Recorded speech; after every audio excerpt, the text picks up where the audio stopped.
many people consider themselves a chocoholic? No? That's good. That's good.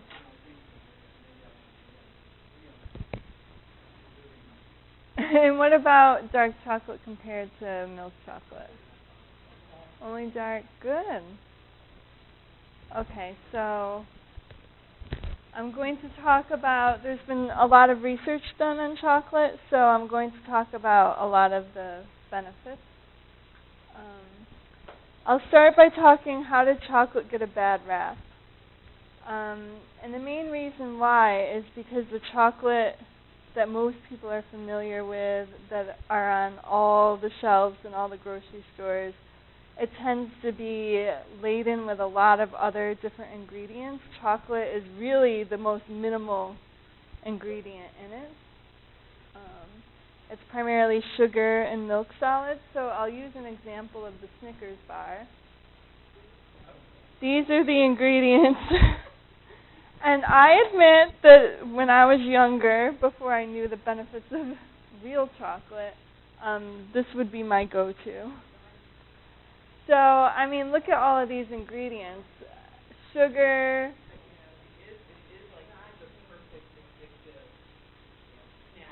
And they use that, right.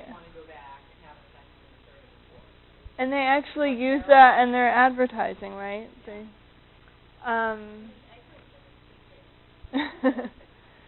egg whites, right.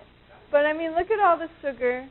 It shows up again and again and again. And the partially hydrogenated soybean oil, which is a trans fat. Yeah, it's just.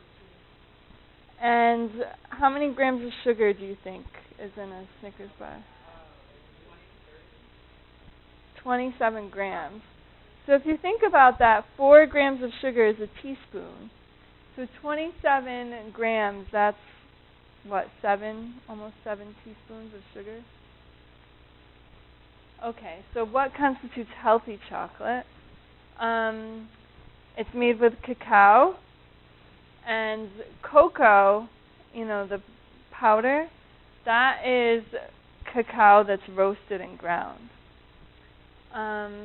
So after this slide, I'm going to start talking about the health benefits. Now, most of these research studies were done on chocolate that was at least 70% cacao. So in a while, we'll be sampling all of these from cacao, which has absolutely no sugar. It's just the chocolate in its most natural form. Yeah, this right here is cacao.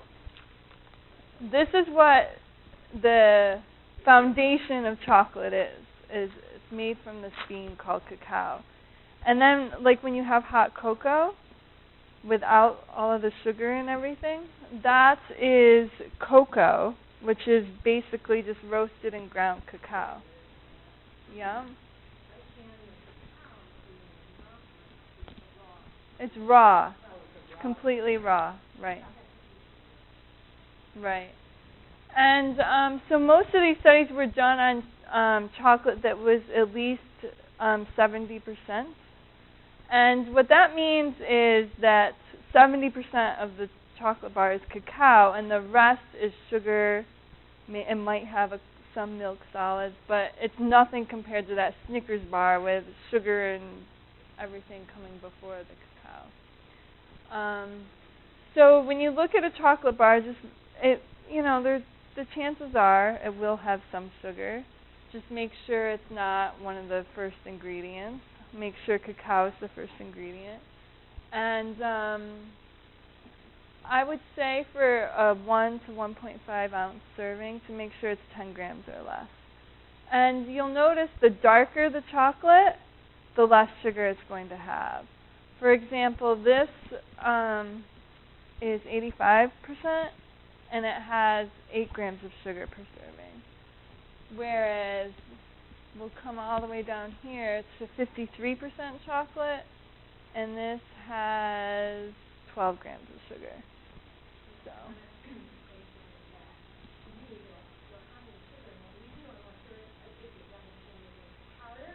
Mhm.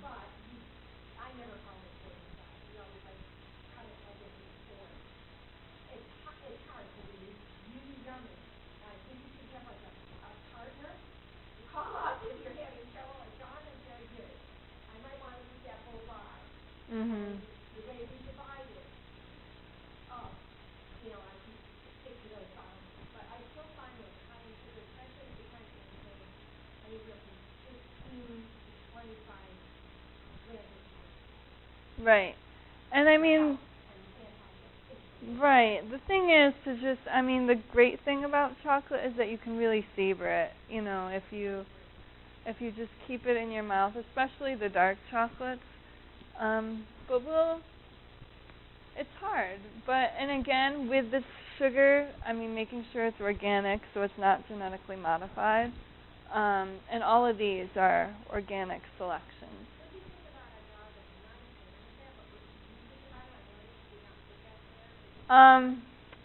That could be an entire workshop in and of itself. There's been a lot of research. It's actually very refined, just like high fructose corn syrup. So, not that I would compare the two. Go ahead. Now, if you they say 70% chocolate is the best. The higher the, just because of the less of sugar. There's less sugar in it. Right. But I mean, a lot of times, sometimes we find 53 in certain places, and that's 70% or 55%. Is it okay to? Is it the same kind of dark chocolate? And what I'm saying is the difference is the sugar, right? The difference is the sugar, right? It's the proportion of the cacao to the other ingredients, which could be sugar, milk. We carry 85% chocolate here, and you'll taste the difference. You'll actually be able to taste the difference. And, you know, it's for some people, they say that the darker the chocolate, it's more of an acquired taste. I mean, it's a little bit more bitter because it doesn't have as much sugar. I'm used to the 70 and up. Okay. But flavored cherry. Right, which we will actually try some flavors. Okay, so first we're going to talk about the heart benefits of chocolate. And years ago, French doctors actually prescribed women who had broken hearts with chocolate. And the reason why they did that is because it in fact has antidepressant qualities due to the compound called phenylethylamine, which increases serotonin levels. Cocoa, which is the ground and roasted form of cacao, the flavonols help modulate nitric acid, which is critical for healthy blood flow and healthy blood pressure. There was an Italian study done, and dark chocolate was shown to actually lower blood pressure. Now, that's just one of several studies that have been done on this. The next one is very interesting. The Swedish study was done on more than 31,000 women, and it found that women who ate 2 servings, which were 1 to 1.5 ounces per serving, of dark chocolate each week, actually cut their risk of heart failure by as much as a third. So instead of an answer, we should eat chocolate. There you go. It's actually the same. It's actually the same kind of effect with the blood flow. Chocolate may help prevent diabetes. In the Italian study that was done, chocolate also decreased insulin sensitivity, which tends to coincide with better blood flow. So there's tons and tons of benefits that we get from better blood flow.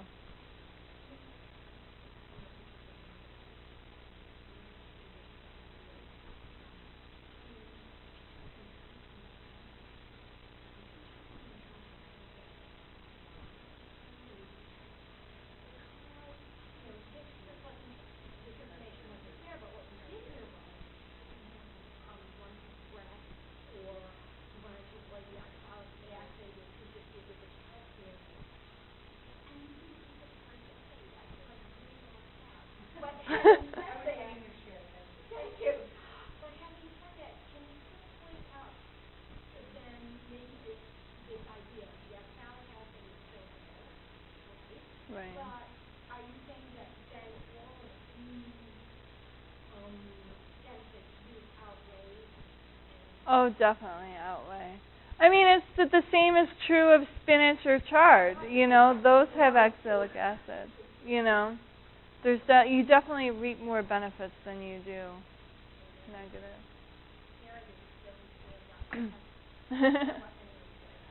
So chocolate's good for your brain. the flavonols increase the blood flow to the brain for 2 to 3 hours, meaning chocolate consumption may help improve concentration. So a study done at the University of Nottingham determined that chocolate consumption did, in fact, improve the study subjects' alertness.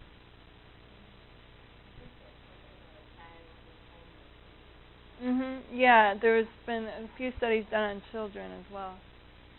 But again, it would have to be 70% or higher. The more that it's closer to, the darker it is, the better it is. Chocolate can help prevent cognitive decline, which is at the other end of the spectrum, from children to older adults. A 2012 study found that chocolate consumption was linked to better working memory, short-term memory, and long-term memory in adults over the age of 65 who already had some cognitive impairment. So this is promising news and the potential to prevent Alzheimer's.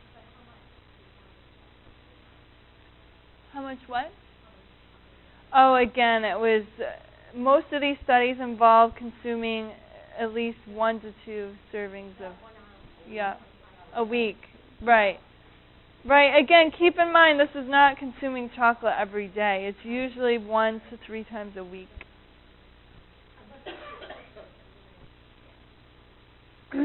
So, a study, chocolate can also help with weight loss efforts.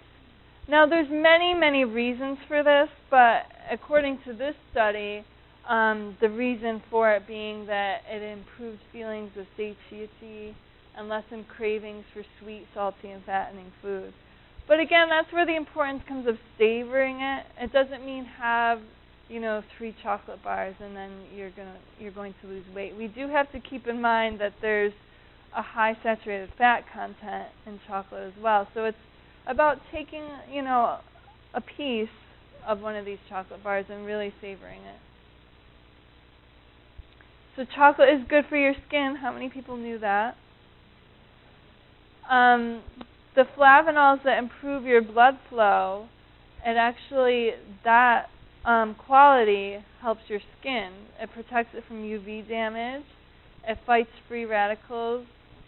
And the increased blood flow is the dewy glow. You know how oftentimes they say of pregnant women that they have this glow about them? That's because of their better blood flow. In one study, flavonols in dark chocolate even improved skin hydration and thickness, which are both important for a youthful-looking skin. So I'm actually going to supply a recipe for a chocolate face scrub. You'd use two teaspoons of unsweetened cocoa powder, which again is cacao. A teaspoon of honey. You can either use raw or refined. I would recommend the raw. It's a little stickier though. A teaspoon of terpenoid sugar.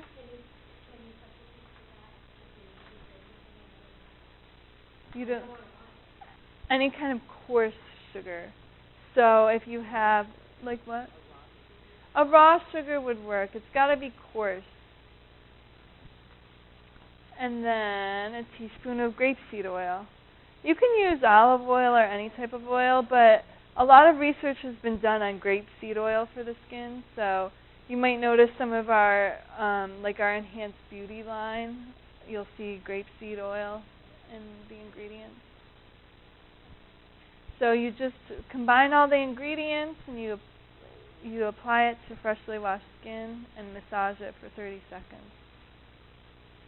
It's a nice exfoliant. So, some people say, well, chocolate is caffeinated. What if I'm trying to avoid caffeine? But the caffeine in chocolate is minimal. A regular cup of coffee has 100 to 150 milligrams of caffeine, whereas tea has about 40 to 80, depending on the type. And an ounce of chocolate generally contains less than 15 milligrams of caffeine. What about cavities? A lot of research has actually been done on this, that chocolate does not cause cavities. Cavities are formed in your mouth from bacteria that metabolizes into sugar and starches from any type of food. It could be soda, candy, it could be a sandwich, the bread from the sandwich. And it produces an acid. The acid eats through the enamel of the tooth, which then causes the cavity. Because of chocolate's naturally occurring fat content, the chocolate clears the mouth faster than any other form of candy. So that reduces the amount of time its sugars remain in contact with your tooth surface. Okay, so we'll start with the sampling. We're going to do the most bitter to the sweetest. Okay.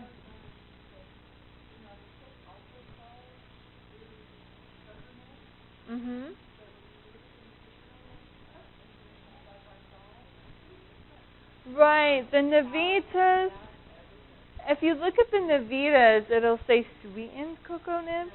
Oh, you're talking about the raw? That's interesting. I should go grab a bag.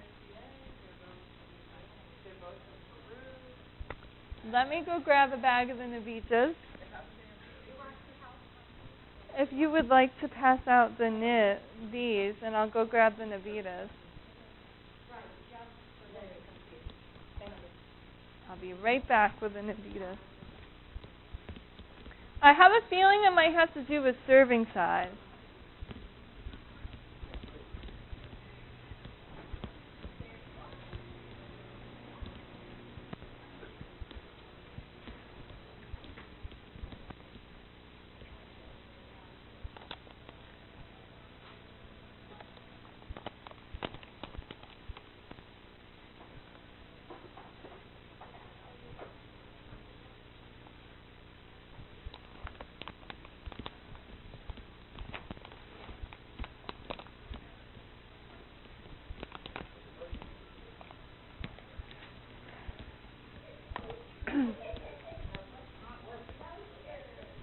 Okay, so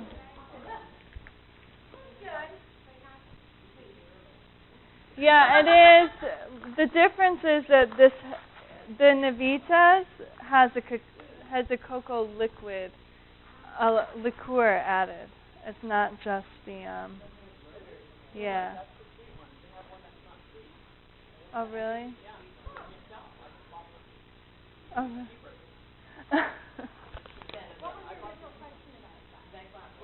She. They have a cacao, and the Vita's dark chocolate cacao.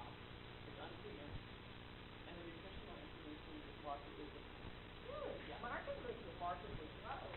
Okay, let me go see if we have and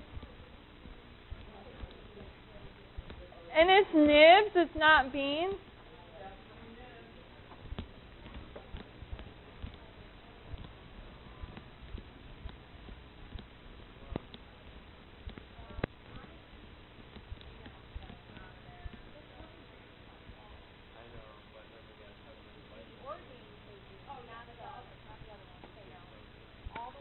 Marco, do you have the unsweetened nibs? No. They're out of stock. Could you check for me? Could someone check for me? I'm in the middle of my presentation.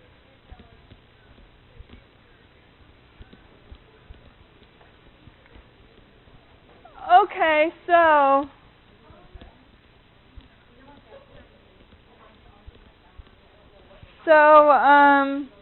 we're actually out of stock of the unsweetened ones. But what I'm going to do, how many of you are members of our Facebook page? Anyone? Well, I'll have to find out, and we could put it. Oh, you did find some. Okay, let's look. Thank you. So 1 ounce serving size. Same serving size. That's really interesting. This is much higher. So the Navitas is much higher in saturated fat by, like she said, 1 ounce. 1 ounce. Okay. That's very interesting. I can't say, I mean, I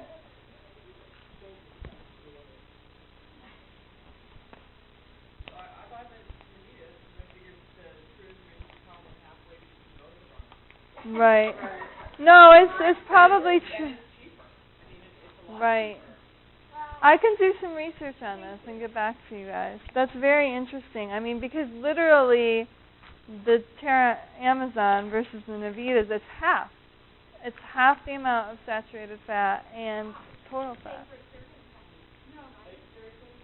And the calorie content is the same. I had a bag of one, I had a bag of the other, and So we'll move down to 85% dark chocolate. And just, so this is with a little bit of sugar added, so. Yeah. You're welcome.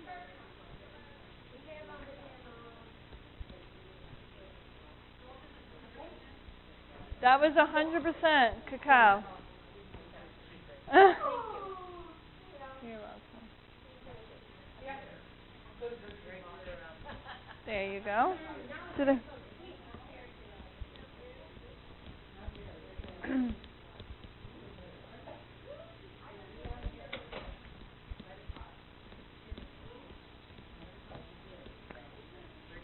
So I'd be curious as to how many people notice the difference between that and the next one I'm passing out, which is 83%.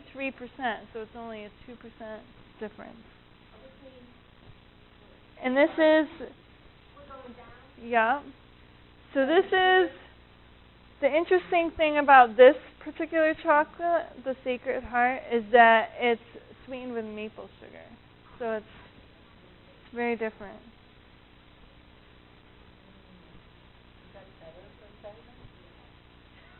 I would actually say slightly better than regular sugar. Yeah. Right. It's just the... Yeah. plenty of sweetener, actually. I cook now with turbinado and mock turbinado. Right. I could replace all of my white sugar with turbinado and mock turbinado.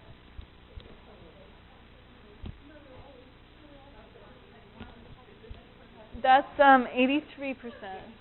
Oh, I did? Whoops. Yeah.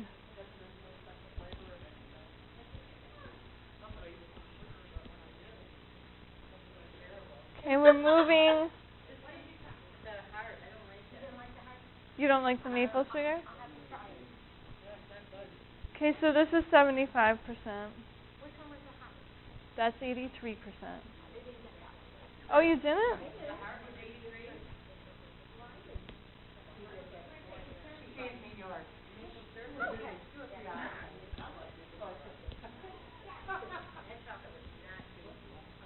Okay, I gave you 75. I didn't give you. This is 83. This is 75, 75. What?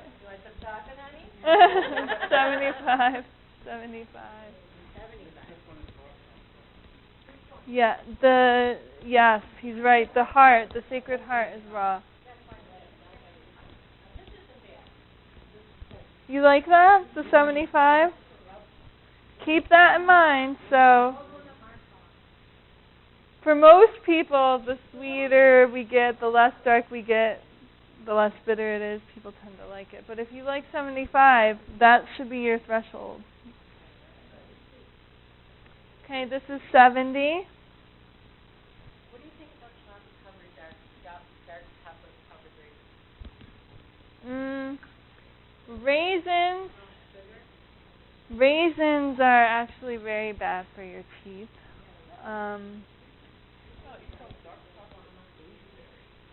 Yeah, we have dark chocolate pretty much everything. Bananas, goji berries, apricots. This is 70. Goji berries are very high in antioxidants, so I think that would be a good combination, just not eating a handful of them. Yeah. This is green and black. 70, yeah.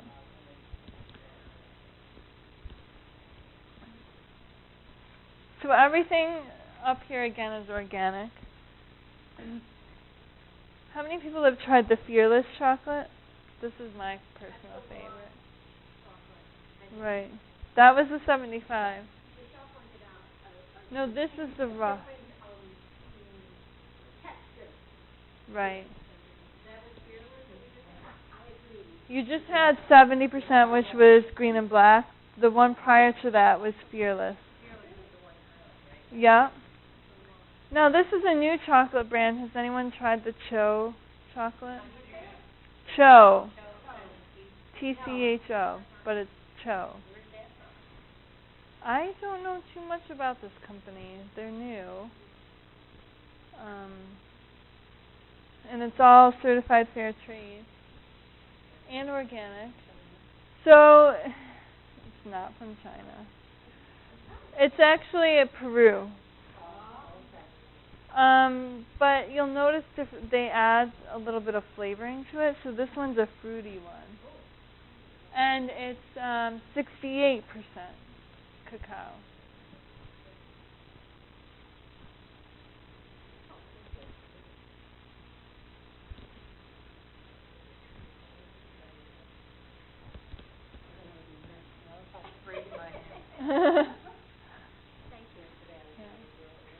Did you guys both get them? You didn't.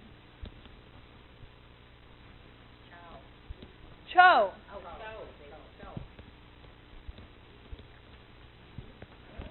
Yeah. Too sweet. Okay, who wants to then skip? We're going down to 58%, or actually 53. Now, this is considered a milk chocolate, but it's probably the best milk chocolate on the market because it's 53%. Most milk chocolates are like 30% or even lower. So this is 53%, and I like their title for it. It's called Serious Milk. So. How much is one of those bars of chocolate pot? They're on sale this month, that's all I know. I've been paying $4 for one little bar. But it lasts you a little while, right? If you just have... You know, we have 2 pieces a day. Oh, you're going to skip?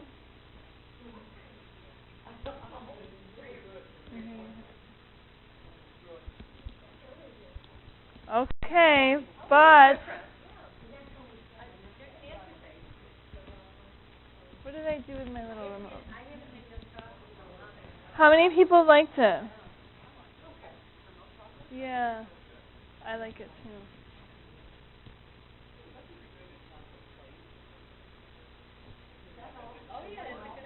There's more. So we're also going to talk about the aphrodisiac qualities of chocolate with Valentine Day coming up.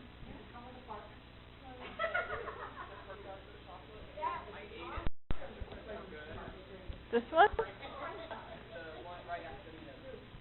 This one. Okay. If anyone else wants another, let me know. What, the aphrodisiac? It's again, it follows the same rules as the other. A lot of the reasons why it's aphrodisiac actually relates to some of the reasons why it's good for your heart and brain. So, the blood flow.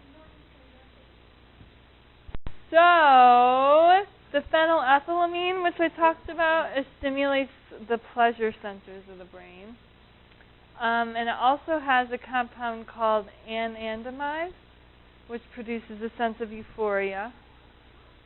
And it can... That's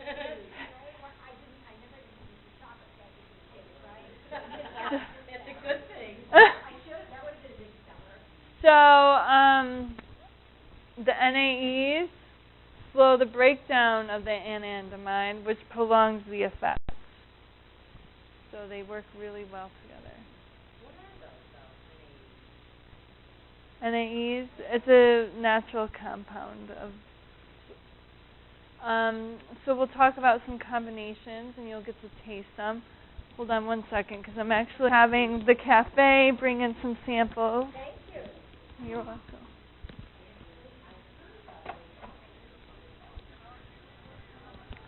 Deb, we're about ready.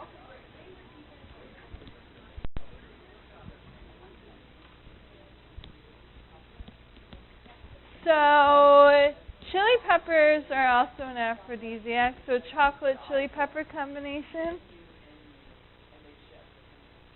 It's really good. So, the chili peppers have capsaicin, which increases your heart rate. That's what makes you sweat from chili peppers, and it increases the sensitivity of your nerve endings. And the capsaicin also stimulates the release of endorphins, neurotransmitters that provide that feeling of a natural high. So, I'm actually going to pass out. This is dark chocolate with chilies and cherries. Oh, that's my favorite. I get them back. And this morning before I left the door.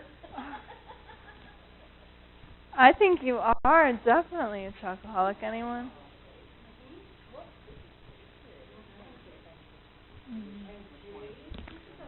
This is Chocolate Loves, cherries and chilies and dark chocolate.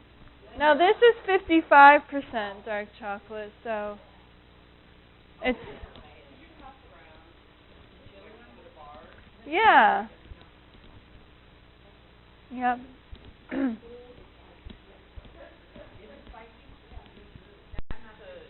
Okay, so the next thing I'm going to give you actually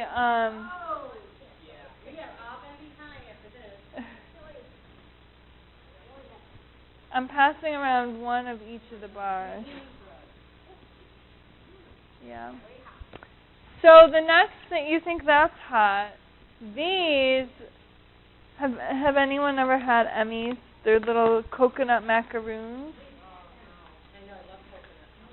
So they're chocolate, yeah, these are their sample packs that they sent to me. Yep, so these are chocolate and chili, so no cherry. If anyone needs water, let me know. I'll have the cafe bring in some. Yep, it's just chocolate. Just two for you guys. Yeah. Yep. But the coconut kind of mellows it out a little bit.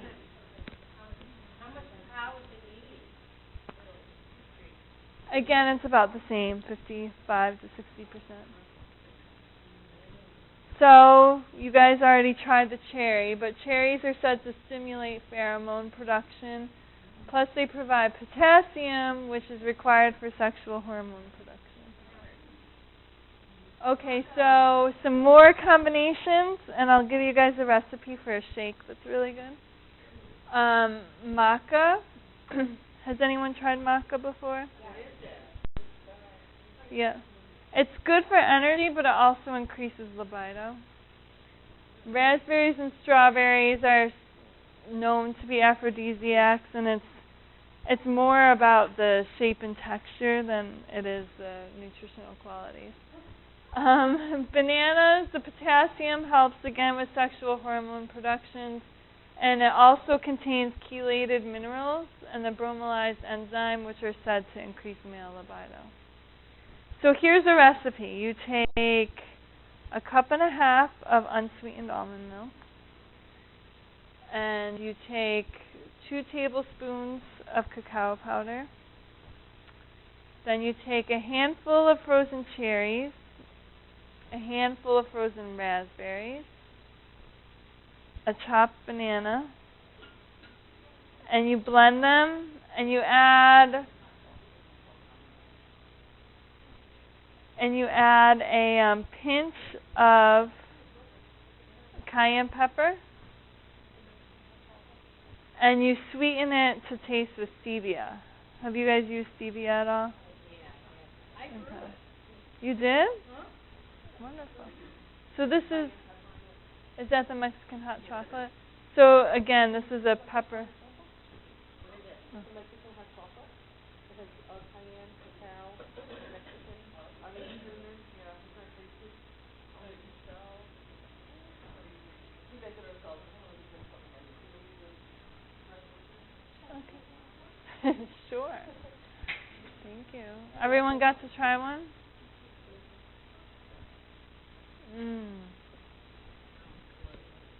Isn't that, I love that chocolate peppery combination.